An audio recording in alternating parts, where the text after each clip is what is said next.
Olá pessoal, tudo bem? Professor José Humberto hoje aqui com vocês para fazer uma pergunta interessante. Se é possível aquele sócio de responsabilidade limitada sofrer as consequências na decretação da falência da sociedade limitada. Meus amigos, esse tópico de hoje do vídeo é muito interessante, pois envolve o efeito da decretação da falência ao sócio de sociedade limitada, que é a sociedade mais comum no nosso país, e vamos falar sobre isso envolvendo a lei de falência, que é a 11.101. Olha só, pessoal, na legislação nós tivemos uma recente modificação, sobre ela que nós vamos falar, e temos dois artigos aqui relevantes, o 82 e o 82A. Já falamos em vídeos anteriores que a decretação da falência de uma sociedade, em regra, não atinge os seus sócios, salvo se estes tiverem responsabilidade ilimitada. Aí, neste caso, estenderá os efeitos da falência também aos sócios. Mas aí surge a pergunta: e em relação aos sócios de responsabilidade limitada, a maioria das sociedades no nosso país, como é que fica isso? Sou sócio, terei também a minha falência decretada? Não é isso que diz o artigo 81 da legislação. Decretará somente a falência da sociedade e não dos sócios. E qual saída buscou a legislação para que os sócios não se safem dessa decretação da falência, já que poderão ter bens, patrimônio ou ter praticado os atos em prejuízo dos credores? Veio a lei de falência e traz esses dois artigos, o 82 e o 82A, dizendo da seguinte maneira. Primeiro nós vamos falar do 82A, que diz assim claramente que é vedada a extensão da falência ou de seus efeitos, no todo ou em parte, aos sócios de responsabilidade limitada e também aos controladores e administradores da sociedade falida. Está claro aí, então, que não pode, então, atingir aos sócios controladores em sociedade de responsabilidade limitada. Só que aí esse mesmo artigo diz assim: admitido, contudo,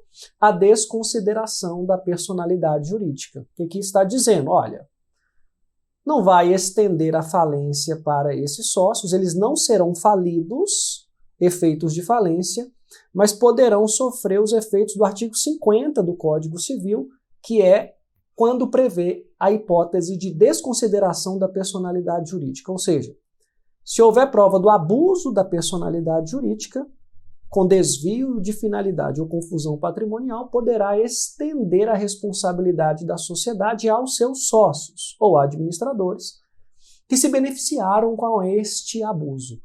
Essa é a previsão do abuso de personalidade jurídica. E aí nos remete, ainda na lei de falência, ao artigo 82. Olha que interessante o que ele diz, que aí chegando nessa responsabilidade pessoal dos sócios, nessas sociedades limitadas, caso aconteça, diz assim, que essa responsabilidade pessoal dos sócios de responsabilidade limitada, que é o que estamos falando, tanto dos controladores também, como dos administradores dessas sociedades que são falidas, né? Houve a decretação da falência, será apurada, vejam que interessante, no próprio juízo da falência. É o juízo falimentar que vai fazer essa apuração, vai verificar se realmente é caso de responsabilizar esses sujeitos. E vejam só, independentemente de realização do ativo na falência e da prova de insuficiência de ativos para cobrir o passivo. Fato é, decretou a falência, será apurada a responsabilidade dos sócios, administradores e controladores. Tudo remetendo ao Código de Processo Civil, seguindo a linha de incidente de desconsideração da personalidade jurídica que está previsto lá no Código de Processo Civil, a partir do artigo 133.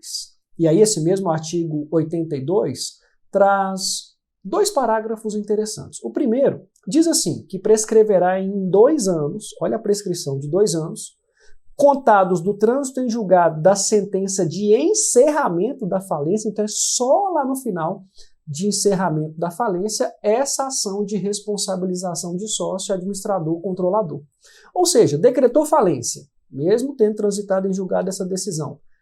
Nós estamos falando só da decisão quando encerrar o processo de falência. E aí, transitou em julgado, tem 2 anos ainda de prescrição para essa ação. Veja que ela demora bastante para prescrever. E segundo, ou de acordo com o parágrafo 2º desse mesmo artigo 82, o juízo de ofício ou a requerimento de alguma das partes interessadas ali no processo falimentar, poderá, vejam só, ordenará a indisponibilidade de bens particulares desses réus. Olha, eu vou indisponibilizar os bens desses réus numa quantidade compatível com o dano provocado, e aí o prejuízo lá na falência, até julgar a ação de responsabilização.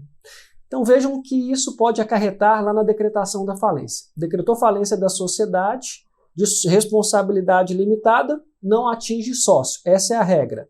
Poderá atingir, sim, através da desconsideração da personalidade jurídica. Se chegar até o sócio, essa ação pode ser proposta em até 2 anos do encerramento da falência, do trânsito em julgado do encerramento da falência, e poderá o juízo requerer ou determinar, não requerer, mas determinar a indisponibilidade de bens desses réus em quantidade compatível do prejuízo ocasionado no processo falimentar. Resumindo, o sócio de responsabilidade limitada, administrador, controlador, ele não se safa facilmente também num processo falimentar. É isso.